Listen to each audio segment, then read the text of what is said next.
tarde. O Trilhas da Democracia dá continuidade no dia de hoje à série de programas sobre a agressiva política estadunidense, seja no plano internacional como no plano interno, levada a cabo pelo governo Donald Trump. Isso com dois convidados que vêm marcando presença constante no Trilhas da Democracia, marcaram presença constante no Trilhas da Democracia no decorrer do ano de 2025. Espero que continuem marcando presença por muito tempo ainda, principalmente nesse ano, que vai ser um ano, para dizer um mínimo, perigoso nessa corrida eleitoral do final do ano. Os dois convidados são o ex-presidente da União Nacional dos Estudantes, que foi eleito em março de 1969, quando ainda estava na clandestinidade, Jean-Marc Vanderweyde. Seja muito bem-vindo, Jean. É um prazer recebê-lo sempre. Obrigadíssimo. Foi um prazer meu. E Lichte Vieira, nós tomamos a decisão, na verdade, Lichte puxou a minha orelha, para não quando os debates forem de questões estrito senso políticas, ele ser apresentado como ex-deputado estadual. E ontem nós trocamos algumas mensagens, porque eu tinha a ideia que Lichte tinha sido deputado federal, né? E pela importância dos debates nacionais que ele travava quando ainda era deputado estadual, ao contrário do que acontece nos dias de hoje, né, quando os deputados federais mais parecem vereadores. Seja muito bem-vindo, Lichte. É um prazer recebê-lo no Trilhas. Muito obrigado pelo convite, Marco. Bom, o tema de hoje, como foi anunciado, são ainda as análises sobre essa invasão sem ocupação implementada pelo governo Trump no dia 3 de janeiro, com sequestro do presidente Nicolás Maduro e da sua esposa, que é deputada. Mas antes disso, né, eu gostaria... Esse programa está sendo gravado na sexta-feira e está indo ao ar agora, sábado, às 17 horas. E ontem, então, saíram as indicações para aqueles filmes que vão concorrer à estatueta do Oscar, e com a grandíssima notícia de que Agente Secreto irá concorrer a 4 estatuetas, né? Melhor filme estrangeiro, melhor ator, Wagner Moura, e melhor elenco. E o Kleber Mendonça fez circular em ambientes mais restritos uma mensagem de agradecimento, e ele autorizou que essa mensagem fosse compartilhada com a nossa audiência no Trilhas da Democracia. Eu vou exibir essa mensagem do diretor Kleber Mendonça Filho, diretor do Agente Secreto, e depois eu vou perguntar ao Jean, já estou perguntando ao Jean e ao Li, qual é a importância, qual é o tamanho da importância de, pelo segundo ano seguinte, um filme brasileiro que tem como pano de fundo a ditadura militar e as suas arbitrariedades, né, a sua violência, ter tido uma bilheteria expressiva, né, e ter sido indicado e premiado internacionalmente em vários festivais, mas no panorama estadunidense, ter recebido o Globo de Ouro. Ainda estou aqui, já recebeu o Oscar de melhor filme estrangeiro, e Agente Secreto tem tudo para levar uma ou 2 estatuetas, pelo menos.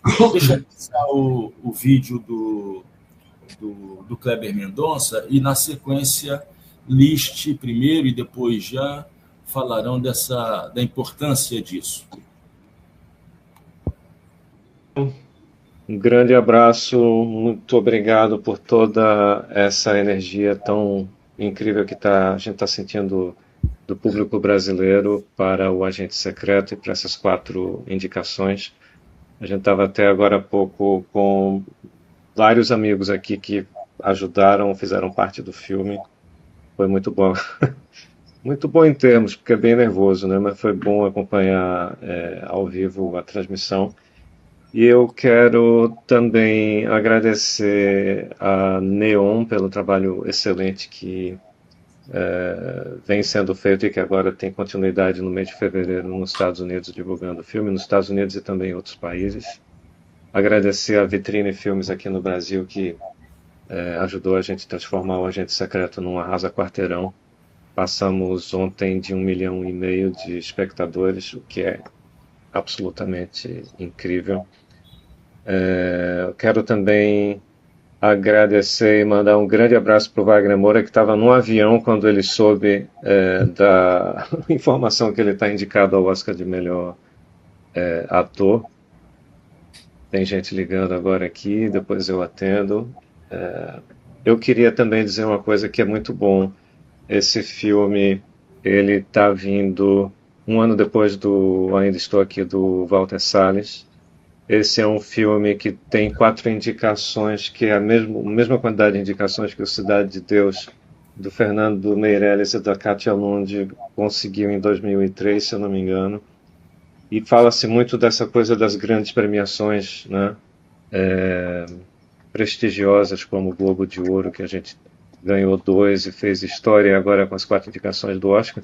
Mas eu quero lembrar uma coisa, que o Agente Secreto é uma combinação de muitas outras coisas, né? A combinação, por exemplo, de uma cidade que é o Recife, que tem um talento muito natural, um talento nato para a cultura, para a literatura, para o teatro, para a música e, claro, para o cinema.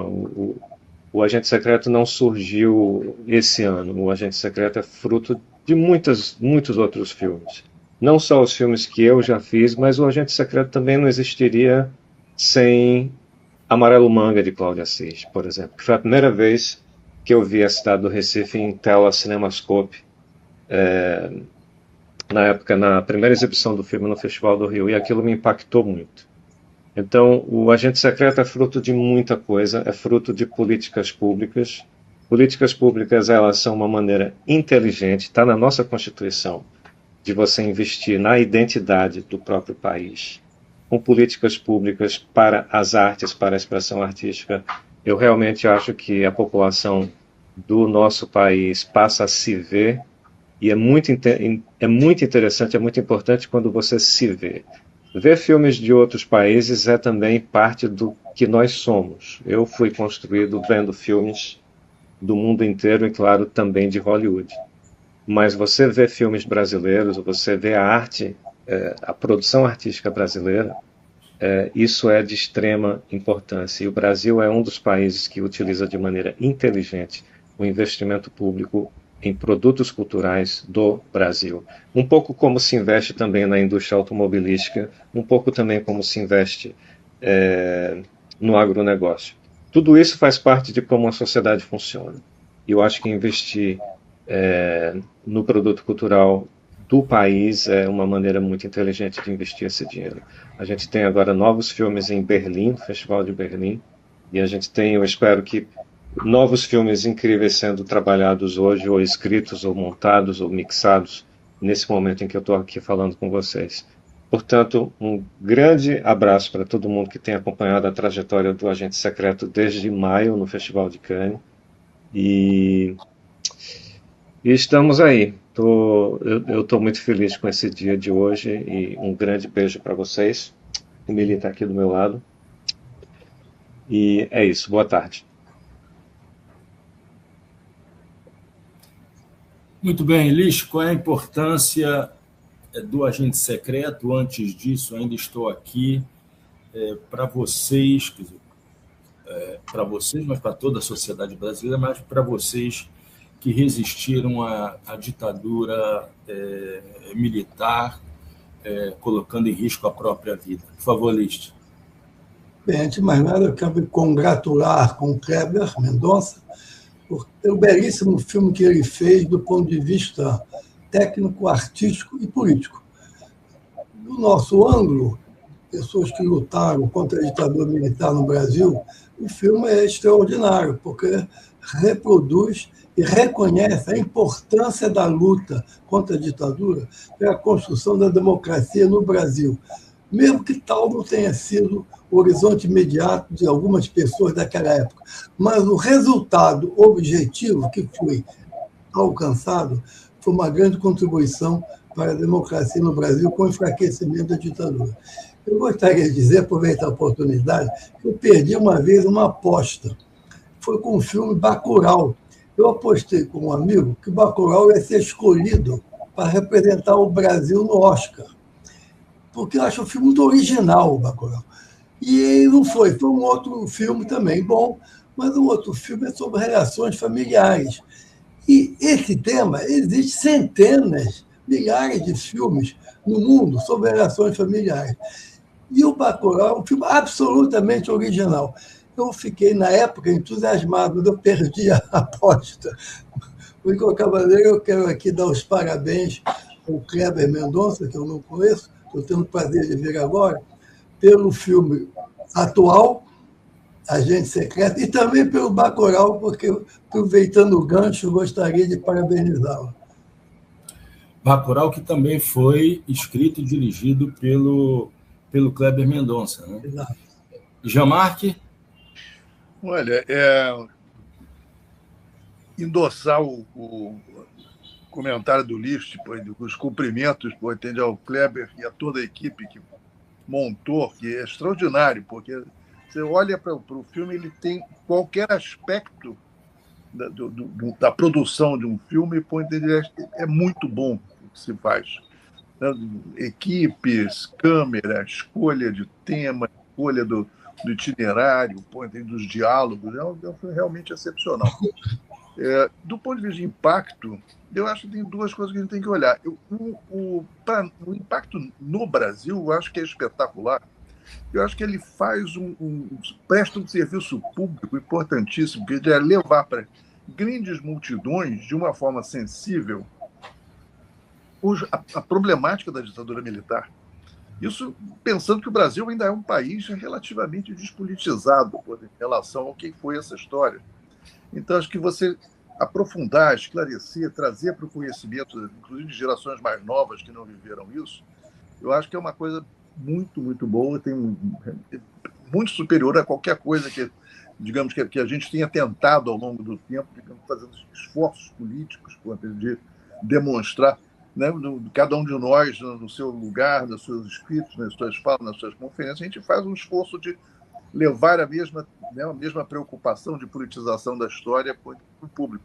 Eles fizeram isso numa escala absolutamente espetacular. Então, acho que tem um papel importantíssimo nesse nível. Em relação essa torcida, né, que no Brasil tudo vira torcida de futebol, né, que assim, né, é o nosso time, vai ganhar e tal. E eu acho que isso é uma coisa importante, você ter o reconhecimento internacional, embora eu acho que tem uma série de armadilhas, né, nesse processo, e que a gente deve, de repente, as pessoas podem ficar frustradas. Eu acho muito difícil que o Oscar seja dado duas vezes para filmes que são de natureza de política e de um país. Eu acho que é uma coisa complicada. Eles tendem a fazer uma coisa que vai variando no tempo.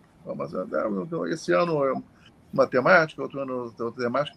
Se ele vencer essa resistência natural do próprio esquema de aprovação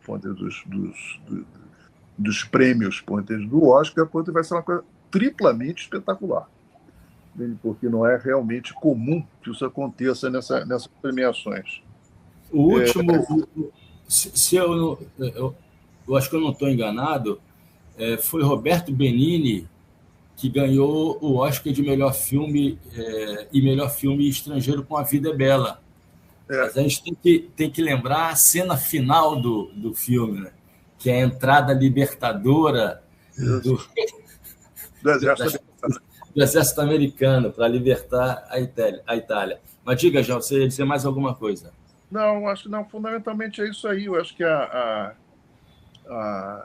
a premiação em outros lugares tem menos condicionantes, na maior parte dos grandes festivais, tem menos condicionantes políticos do que normalmente tem no Oscar, né? Onde você tem uma cultura, digamos, de aprovação que é bastante diferente disso aí. Então, frequentemente, inclusive, você tem surpresas nos indicações de Oscar, que filmes relativamente bobos, que depois, inclusive, não tem nem muito, somem na história, mas que são aprovados porque naquelas circunstâncias ele coincide com uma série de fatores mais locais do que outra coisa. Então, acho que a gente, independente dele ganhar ou não ganhar, estou torcendo para cacete para ele ganhar, mas eu acho que o papel que ele tem já é enorme, independente disso.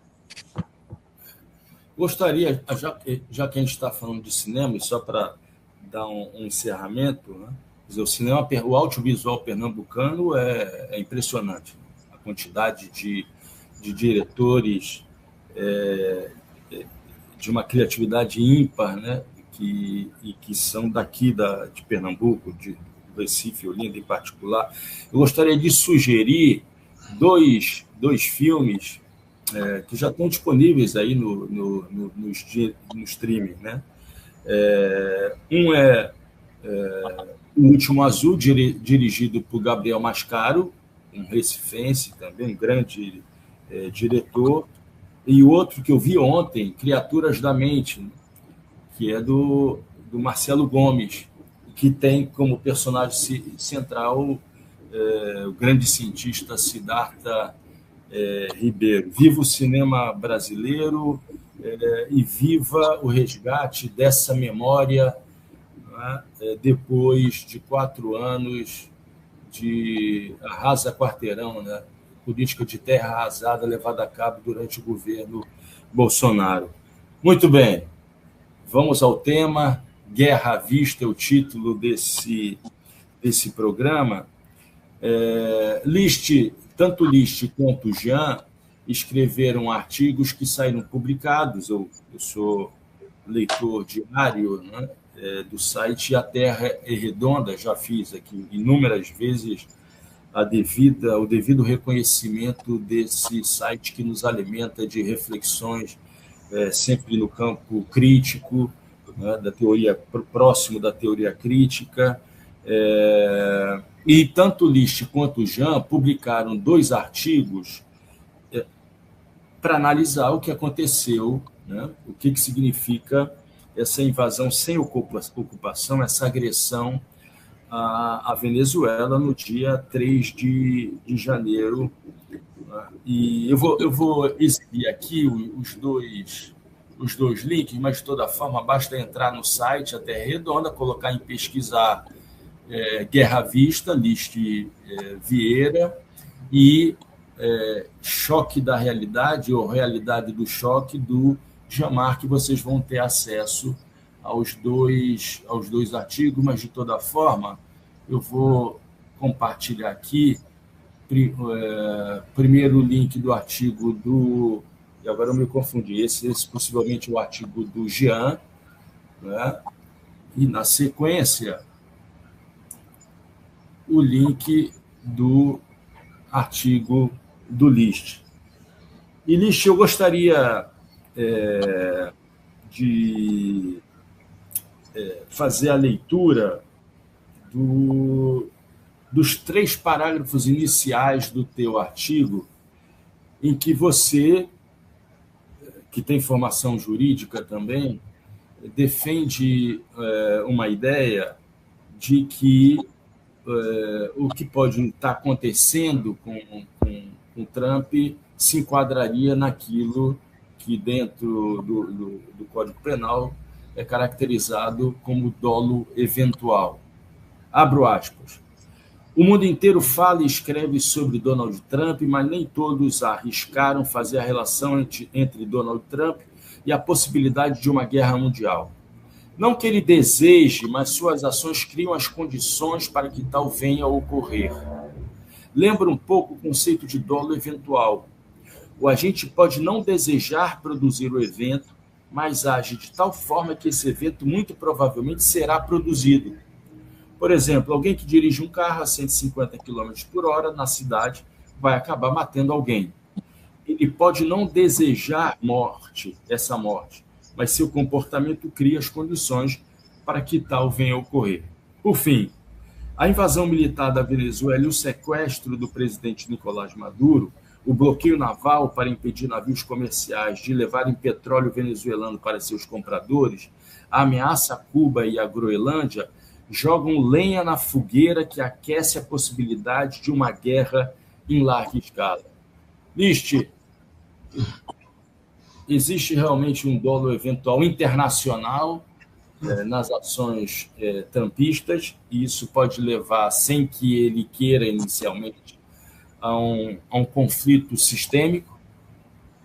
Eu usei essa imagem, digamos assim, porque eu espécie de um cacuete de quem estudou direito penal, porque o comportamento dele é muito complexo e pode ser visto por vários ângulos, político, geopolítico, militar, até mesmo psicológico. Não sei se você sabe, mas vários psicólogos e psiquiatras nos Estados Unidos já estão definindo que o Trump está com uma demência frontotemporal. Parece que o termo técnico é esse.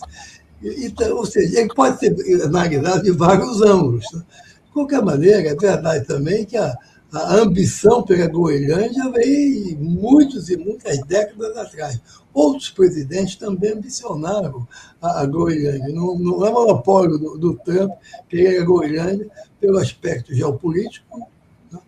Digamos, geográfico, estratégico, geoestratégico, militar, e também pelos minerais raros que existem no solo da Groenlândia. Bem, de qualquer maneira, ele age de tal forma como se o evento guerra fosse uma possibilidade. Ele talvez não deseje, não aperte o botão, mas ele age julgando com essa possibilidade, se ela vier, ela será encarada.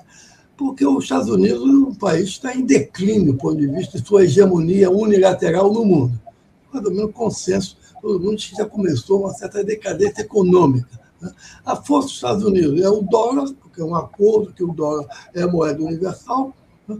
E o que já está sendo combatido pelo BRICS e por outra iniciativa na Ásia, e, enfim, outro lado, o poder militar. Os Estados Unidos, eles consomem mais do que produzem. A indústria americana foi para a Ásia em busca de mais lucro, porque a mão de obra é mais barata. Enfim, ele está querendo dar uma marcha ré e a história não volta para trás.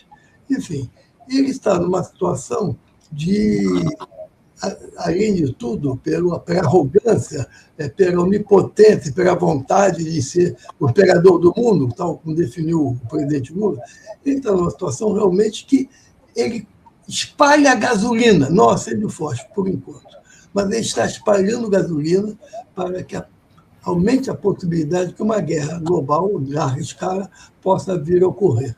Eu acho que é essa um pouco a ideia do que eu falei do dólar eventual, porque ele age, talvez não tenha conscientemente o desejo da guerra mundial, mas ele age de tal forma que tal possa vir a ser produzido. E tem cenas hilárias, aquela reclamação com a Noruega, que ele não ganhou o Prêmio Nobel da Paz. Aqui parece um garoto, uma criança, que não ganhou o brinquedo, vai fazer uma travessura. Ele falou, já que eu não ganhei o Prêmio Nobel da Paz, não me sinto mais comprometido com a paz, posso pensar em guerra. Isso ele falou inacreditavelmente, ele falou com todas as letras. Ou seja, ele não se sente comprometido com a paz, porque não ganhou o Prêmio Nobel da Paz. Portanto, a guerra é uma possibilidade. E ele, ao que tudo indica, eu acho que a tese central do meu artigo é a seguinte: ele tende a se enfraquecer politicamente, porque a eleição em novembro, no meio termo, essas eleições de novembro, a tendência, segundo todas as sondagens e pesquisas eleitorais, é que o Partido Republicano vai perder a eleição. Ou seja, ele deve perder a maioria no Congresso, o que significa um enfraquecimento político grande. Bom, claro que ele vai manipular, ele vai tentar manipular de todas as formas, mas tudo indica que o Partido Republicano perde a eleição para os democratas, apesar de estarem muito desgastados, e ele vai perder a maioria no Congresso. Isso é um dado importante. O outro dado, aumenta o número de governadores que fazem oposição a ele. inclusive apoiando manifestações. Né? A sociedade civil, várias manifestações. O número de manifestações contra Trump aumenta muito nos Estados Unidos. A imprensa quase não divulga. Outro dia eu recebi uma linda, achei muito bonita, manifestação silenciosa, não sei se vocês viram. São pessoas postadas na rua, em pleno inverno, postadas na rua, com a distância de 50 ou 100 metros uma das outras, só com cartazes escritos, né? Todos eles oposição ao Trump. Aí, chamando de fascista, chamando de tirou verba da educação, combateu a ciência e está reprimindo o povo, enfim, criticando a polícia, tropa de choque dele, aquela é polícia de imigrantes, lembra um pouco a SA do Hitler, uma tropa de choque, enfim. Essa manifestação é silenciosa. Então, aumenta muito o número, até mesmo barulhento, como foi em Nova York, aumenta muito o número de manifestações dentro dos Estados Unidos e oposição do governador. Então, a tendência dele, já que ele traiu, inclusive, o MAGA, o famoso Make America Great Again, enfim, ele traiu isso porque está bancando a possibilidade de guerra, ele está politicamente se desgastando. Isso se reflete nas pesquisas. O número de apoiadores diminui em relação ao que era. Já o número de oposição é maior do que o de aprovação, segundo as pesquisas que eu li recentemente. Então, eu tenho a impressão, e por isso eu escrevi esse artigo, que ele vai aproveitar esse ano, antes do enfraquecimento dele, no final do ano que vem, ele vai aproveitar para avançar. Bom, fez em relação a... invadiu praticamente a Venezuela, sequestrou o presidente e provavelmente vai tomar conta da Dinamarca. Bem, ele vai tomar conta invadindo, ele vai tentar evitar a invasão. Segundo a última informação, que saiu anteontem, quando ele estava em Davos, ele fez uma reunião lá com o chefe da OTAN e teria chegado a um acordo, mas ele não disse qual foi o acordo. Eu desconfio que, provavelmente, o acordo é ele receber parte da Groenlândia. As partes que interessam a ele, do ponto de vista militar e econômico, certamente. E receberia parte. Ele não tomaria conta de toda a Groenlândia, apenas dos pedaços que interessassem a ele. Esse poderia ter sido um acordo. Ele não anunciou, a gente não sabe exatamente qual foi o acordo. Claro que a Dinamarca não vai concordar com isso. Os países nórdicos, Suécia, Noruega, que têm acordos de cooperação com a Dinamarca, certamente também não vão concordar. Um ou outro vai, a Hungria, a Polônia, parece que já tem. A Holanda já teria concordado. Enfim, um outro país vai. Isso vai dividir, provavelmente, a União Europeia.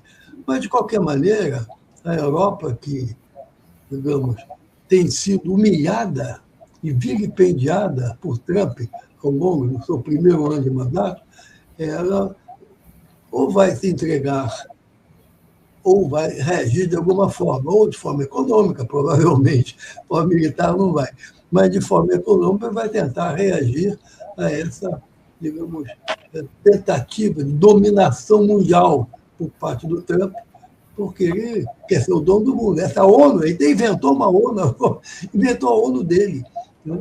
Ele chama Conselho de Paz, está convidando alguns países para a ONU dele. Ele quer ser o dono da ONU, simbolicamente o dono do mundo. Então, essa a tese do meu artigo é essa. Eu acho que esse ano, o tempo do Trump termina, se não termina, esse ano é o período mais forte.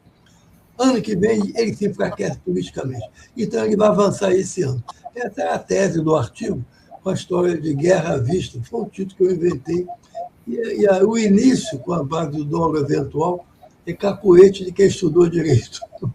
É isso aí. Jean, quando eu fizer a pergunta a você com base no teu artigo, eu vou falar sobre isso, mas eu vou antecipar em função do último comentário que o Licht fez. Essa proposta de criação de um conselho de paz em Gaza, que vai muito além de Gaza, que representa um ataque frontal, deliberado contra a ONU, contra o Conselho de Segurança, contra as instituições internacionais. Isso é um exemplo do pisar o acelerador da política de Trump até novembro, até as eleições de novembro nos Estados Unidos? Olha, na verdade é muito difícil você avaliar, quer dizer, o que exatamente o Trump tem na cabeça. Quer dizer, eu acredito que a maior parte do tempo ele funciona por instinto, né? Quer dizer, ele é um psicopata, ele é um caso patológico, com muitos estudiosos americanos, psicólogos americanos já estão analisando isso pelo comportamento dele. E, na verdade, ele tem uma coisa, quer dizer, ele não tem muita noção das consequências do que ele faz. O Lixo tem razão nesse negócio, que o cara sai chutando o balde, depois, de repente, o balde vira, entorna, o objetivo não era esse, era só chutar. Mas eu acho que tem, inclusive nas medidas que ele vai tomando, tem um grau de ignorância gigante das consequências do que ele fez. Acho que é o caso dos tarifaços, que é uma medida simplista, idiota. Não, nós vamos botar barreiras econômicas e tal para trazer as indústrias de volta para os Estados Unidos. Eu tive conhecimento, por exemplo, do debate que foi travado pelo terceiro escalão com a indústria americana, inclusive com a própria indústria, exportação brasileira do agronegócio, em que as pessoas começaram a explicar para eles: olha, o objetivo que vocês estão tendo de trazer a indústria de volta para os Estados Unidos é um bumerangue. Porque no caso do café, a importação do café brasileiro, fundamentalmente para os Estados Unidos, é em grão. Então, e a indústria está lá. E os industriais americanos dizem: nós vamos nos ferrar. Então, você está liquidando, na verdade, com o objetivo de proteger a indústria americana, você está arrebentando com a indústria americana. E os caras olharam para eles no debate assim: é mesmo? Aí o cara deu todos os dados na discussão, não sei o que, então, nós vamos pensar sobre isso nessa reunião seguinte, vocês têm razão. Nós vamos suspender as tarifas em cima do café brasileiro, porque a gente precisa proteger a indústria americana. O cara não tem noção do dossiê mínimo, das coisas que eles estão fazendo. Os impactos batem ao contrário do que eles se propõem, não pararam para pensar nisso. Então, eles vão corrigindo ao longo do caminho, sobre a marcha, como se diz em espanhol. E, por outro lado, ele tem o problema de personalidade, quer dizer, de uma personalidade doentia, profundamente autocentrada, extremamente autoritária, em que ele faz as coisas, ameaças, brutalidades, mas assim, faço porque posso. Ele diz isso: eu faço porque posso, eu tenho poder para fazer, eu tenho força para fazer. E o que vale agora é a força, ponto. Esse é o novo mundo que o Trump está colocando. Não nos esqueçamos que os americanos vêm fazendo política de força a vida inteira, sempre fizeram desde que se tornaram um império. Entendeu? Agora, eles nunca tiveram essa cara de pau, de não ter sequer uma aparência de legalidade, uma aparência, digamos, de razoabilidade naquilo que eles estão fazendo. E tem que se lembrar que nesse efeito colateral que o Lixo cita, né, que eu acho que é muito interessante, que muitas guerras ocorreram exatamente por isso. A Primeira Guerra Mundial é exatamente isso aí. A gente nunca, quando ela começa, ela começa num mecanismo, seria muito longo explicar, mas tem estudos e mais estudos sobre isso, de que ninguém tinha de fato a intenção de começar aquela guerra, inclusive os alemães. Só que as coisas foram engatando uma coisa. E a segunda também. O Hitler, quando ele foi fazendo uma provocação em cima do outro, foi ganhando, ele achava que ele ia levar a Polônia. Quando a França e a Inglaterra botaram o pé na porta e disseram: não, aqui não, os generais alemães ficaram perplexos. Eu senti: pô, que Deus nos salve, pô, de uma guerra em duas frentes, que essa aqui nós vamos perder. Então, o efeito diferente do desejado é uma coisa que é muito provável, e acho que no caso do Trump isso acontece e se repete. Agora, em relação à questão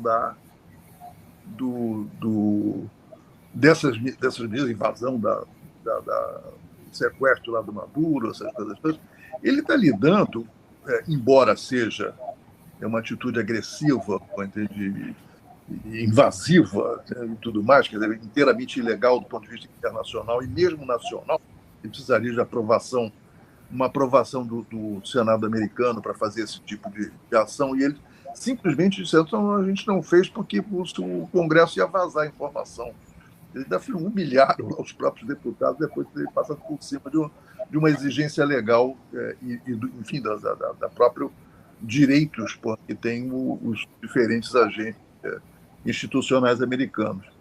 Então, o gesto de invasão, no entanto, tem que pensar o seguinte: o Trump não tentou tomar a Venezuela. Ele montou um operativo com a colaboração claríssima de parte do governo e do exército venezuelano, ou aquilo não teria sido possível, da forma que aconteceu, mas ele não se propôs a botar a tropa americana no chão. É o que eu digo, o cara pode ser maluco, mas ele não queima dinheiro porque ele não está correndo na frente do trem gritando piuí. Porque seria muito mais complicado, inclusive o próprio exército americano ia se dar, isso vai ser complicado, não vai dar. Ele vai dar o risco seria muito maior e ele não assumiu esse risco.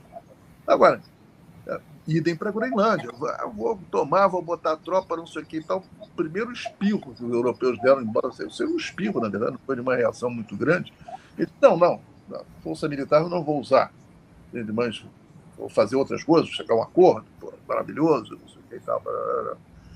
Ou seja,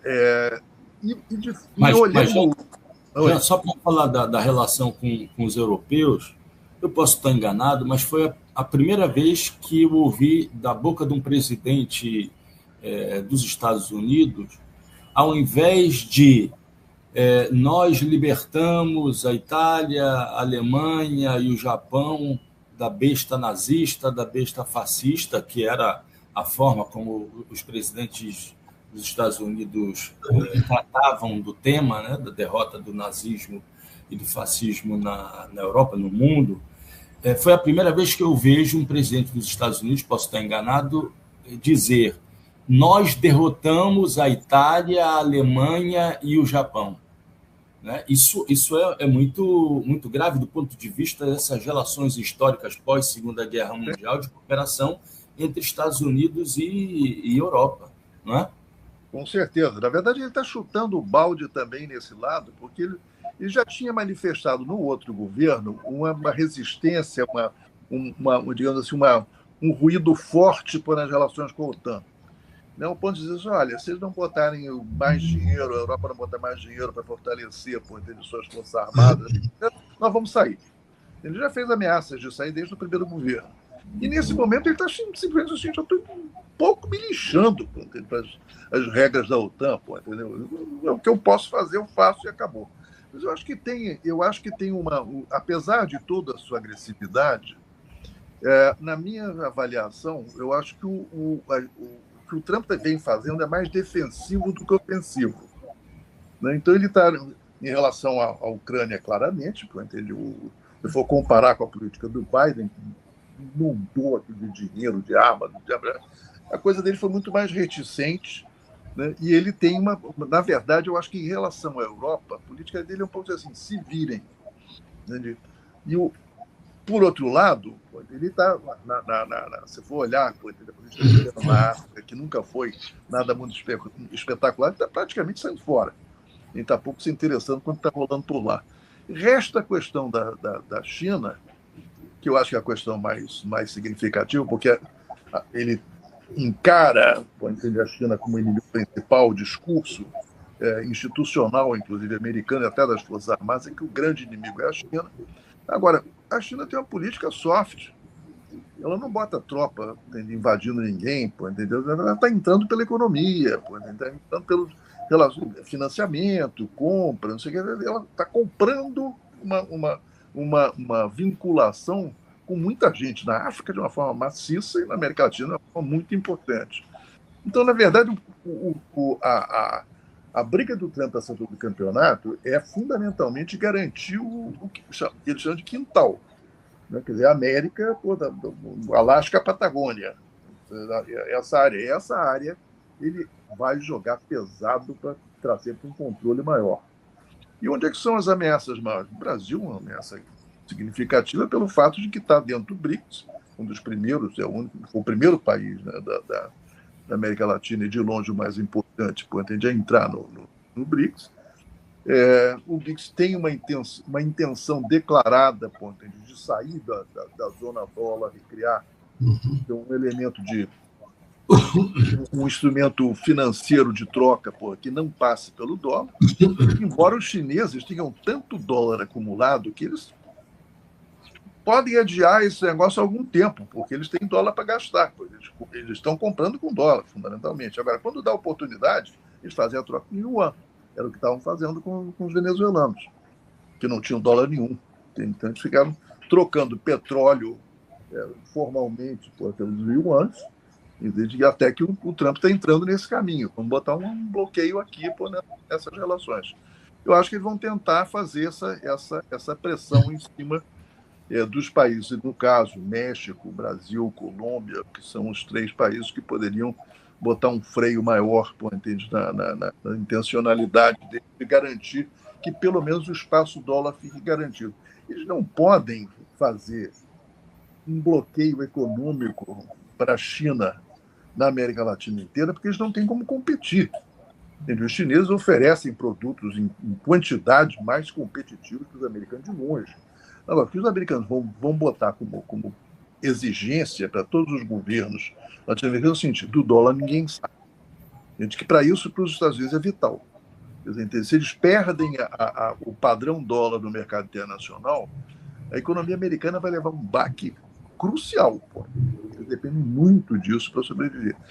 Inclusive em termos de inflação, de tudo mais. Os Estados Unidos exportam a sua inflação para o mundo porque ele emite dólar do jeito que ele quiser. Então, do ponto de vista de relações econômicas, esse negócio vai pesar muito. Então, eu acho que ele tem várias coisas que são, digamos, de intencionalidade declarada e outras coisas que são arroubos. Em algum momento, eu escrevi no começo do governo do Trump, eu disse assim: o Trump parece aquelas fitas da Metro, da Metro Golden Mayer, aquele cinema, que tinha aqui no começo, aquele leão e tal. E diz assim: 2 rugidos e o resto é fita. Isso era um ditado popular na época, dizer para o cara que arrota muito, mas no fim não briga, né? 2 rugidos e o resto é fita. E eu acho que é pior do que isso. E tem a ver com uma coisa que o Ulisses também falou, que é o seguinte: isto é um império em decadência. Um império que perdeu a hegemonia na criação de conhecimento, perdeu a hegemonia na produção física, tem uma força ainda muito grande na coisa financeira, atrelada ao fato de que o dólar é a moeda de circulação principal no mundo ainda, e tem uma força militar muito grande. Então, essas são... Mas é um império em decadência e um império... Quer dizer, o negócio é o seguinte: a gente tem que pensar que os impérios em decadência mostraram na história que eles nunca são tão destrutivos como na sua fase de decadência. Porque estão tentando salvar tudo da maneira mais desesperada possível.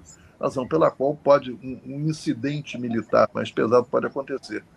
E é muito fácil, embora seja politicamente muito difícil para o Trump, para o espírito americano, inclusive republicano, que ficou muito fortemente anti-guerra, e sobretudo anti-envolvimento no mundo, né? Eles estão voltando para dentro do território, pensando mais, né, no que acontece nas 4 linhas lá das fronteiras. Mas todos os governos no mundo, quando colocados em situação de maior dificuldade, inventam uma guerra ou provocam uma guerra, porque é uma forma de você tentar juntar, quer dizer, a nação atrás do seu líder.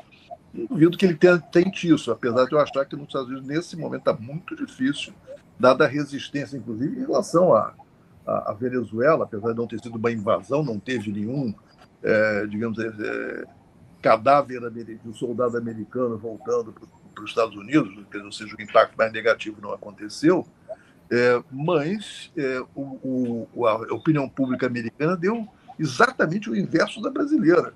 57% dos americanos foram contra a operação, e aqui no Brasil 57% foram a favor. Isso é coisa que a gente pode discutir mais depois. Só uma observação. Uma pergunta aí. Eu acho muito difícil de aceitar que aquela operação militar de sequestro do presidente Maduro Não morreu nenhum soldado americano. Morreram uns 20 cubanos, mas por aí, 10 ou 20 cubanos. Morreu americano, não morreu ninguém. Parece que morreram, eles se esconderam. Porque não é possível que eles tivessem feito uma operação e só morre venezuelano e cubano. O americano não morreu ninguém. Acho um pouco. Está mal contada essa história de que a operação. Ele deve ter escondido a opinião pública que houve morte de soldados americanos. Eu tenho essa impressão, mas não tem elementos informativos mais sérios. Mas é só uma desconfiança. Liste, a gente está chegando no último quarto do programa e eu queria tratar, inicialmente contigo e depois com o Jean, de uma avaliação que foi feita no artigo do Jean sobre o comportamento assumido pelo governo brasileiro, pelo presidente Lula. Eu gostaria que você analisasse e se você concorda com o que o Jean escreveu a respeito. Abro aspas. Lula, felizmente rompido com Nicolás Maduro desde as eleições de 2024, posicionou-se com total correção, defendendo com vigor os princípios que devem regular as relações internacionais, sem os misturar com a defesa do regime.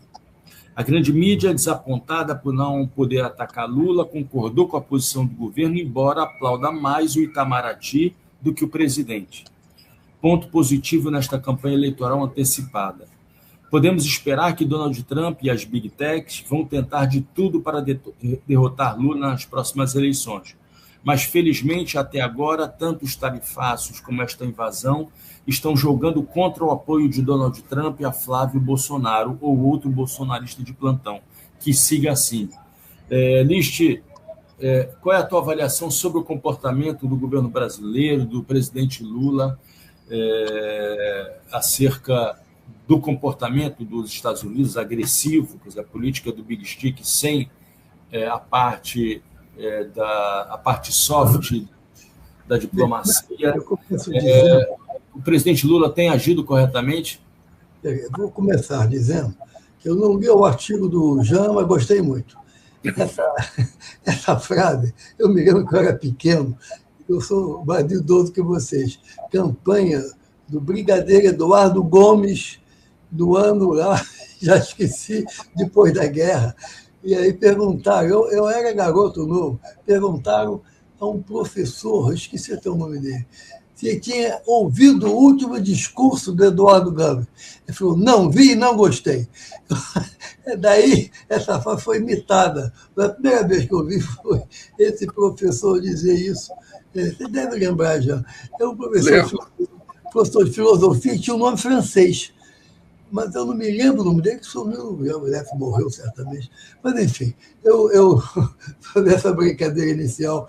Mas, olha, eu acho que o Brasil, em matéria de Venezuela, ficou um pouco em cima do muro e, não, a meu ver, não se deu bem. Primeiro, que, na minha modesta opinião, ele não tinha que ter se metido naquela eleição, era outro país, não tinha que ser intrometido na eleição da Venezuela. Vai ter eleição em outro país, mas não tem nada a ver com isso. Entendeu? O outro país, houve fraude, não houve fraude? Não. O Brasil, que eu saiba, tem relações diplomáticas com ditaduras. A Arábia Saudita, por exemplo, tem nem eleição lá, uma ditadura sanguinária. Parece a mais sanguinária do mundo. Então, o Brasil tem relação com alguns regimes bem autoritários. No meu caso, da Turquia, da Hungria, né? Bom, para não falar agora dos Estados Unidos, que também é associado a isso. Então, eu acho que o governo Lula errou, se intrometendo, mandando emissário, depois exigiu ata. Exigir ata. Você imaginou alguém em outro país exigir ata do governo brasileiro? Ou o Brasil vai exigir ata numa eleição na Itália ou na França? Essa história de ir lá exigir ata, para mim, tudo está mal colocado, ele não tinha que se meter. Depois decide se aceita ou não aceita as relações. É uma ação, como dizia o Rui Mauro Marini, é uma ação típica de subimperialismo, né? Exatamente. Eu lembro do Marini, eu lembro. Exatamente. Bom, então eu estranhei essa atitude do Itamaraty, porque eu acho que ele não tinha que ter se metido, está acabado. Não se meteu na eleição na Colômbia, no Equador, também uma eleição um pouco, digamos, discutível, a eleição no Equador, a última que teve. Mas nunca se meteu. Então, essa intromissão na eleição da Venezuela, eu acho, do ponto de vista diplomático, não estou entrando no mérito se houve fraude ou não houve fraude. Eu até acho que houve, entendeu? Porque se não tivesse havido, ele mostrava as atas. Está aqui, ó. Ele não mostrou porque deve ter havido. Mas, de qualquer maneira, ele não tinha que se meter. A eleição no país soberano, autônomo, tem que respeitar o que acontece dentro daquele país. Bom, isso aí foi, a meu ver, uma pressão da direita enorme, internacional e nacional, que fez o governo Lula, digamos, se intrometer na questão da Venezuela. Bom, então, não há muito o que dizer, porque a atitude do governo americano de invadir um país e sequestrar o presidente é indefensável, tem que criticar isso aí, uma violação da soberania nacional. Enfim, a partir daí, digamos, essa violação flagrante do direito internacional, claro que o Brasil tem que protestar. E, em relação ao BRICS, o Lula tem se mantido apoiando o BRICS, apesar de pressões contrárias, né? O BRICS, na verdade, eu acho que o grande perigo que ele pode causar aos seus adversários não é muito imediato, mas apontar para uma moeda substitutiva do dólar, isso aí toca no coração, né, da dominação do imperialismo americano, que se bater no dólar e no poder militar. Entende? Então, essa participação do Brasil no BRICS ativa, né, eu acho que é uma resposta à sua pergunta. Em relação aos equívocos na relação diplomática com a Venezuela, depois desse sequestro, eu acho que eles ficaram um pouco secundarizados, digamos assim, porque a aberração é tão grande da invasão e sequestro do presidente de um outro país, que, claro, que o Brasil criticou, mas eu prefiro olhar pelo lado positivo da participação do Brasil no BRICS, embora muitas vezes seja simbólica, que não é a curto prazo, né, mas aponta a médio ou a longo prazo para um novo sistema financeiro internacional. Bom, inclusive, a China já tem novo sistema de moeda que é mais eficiente do ponto de vista técnico, informático, etc. Então, isso vai contribuindo, através de várias iniciativas diplomáticas, para o enfraquecimento econômico e político dos Estados Unidos. Então, eu não criticaria o governo Lula, apesar de ter, a meu ver, feito besteira quando se intrometeu na eleição da Venezuela. Agora, eu tenho 2 pontos a falar da parte internacional. Posso aproveitar? Você falou que é a última parte. Então, para depois deixar o Jean, eu me beneficiar do que o Jean vai dizer, eu gostaria de dizer 2 coisas. Primeiro, interna e externa dos Estados Unidos. Para encerrar minha primeira apresentação. Do ponto de vista externo,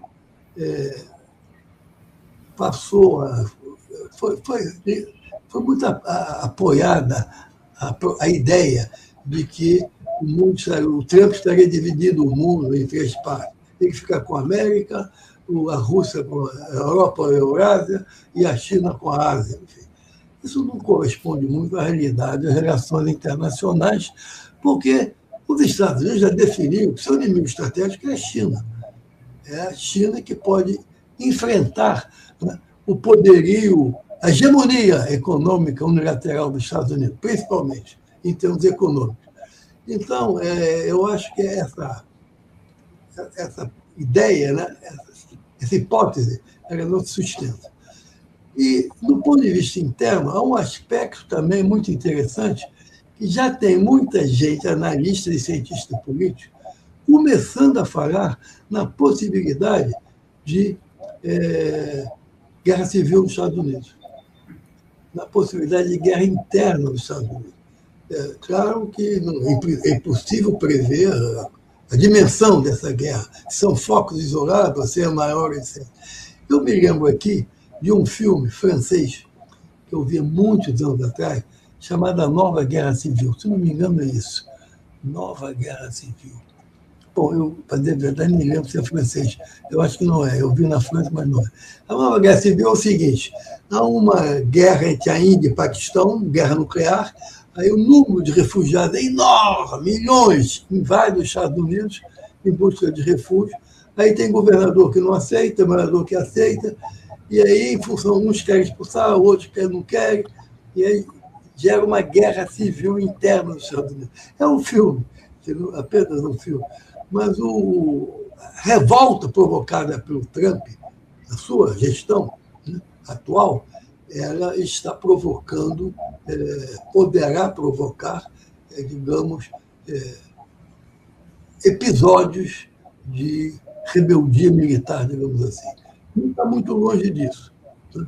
O governador do Califórnia, principalmente, agora da Minnesota, que mataram uma cidadã americana, enfim, não está muito longe de haver, digamos, comportamentos, digamos, ilegais do ponto de vista da Constituição americana de repúdio ao presidente Trump.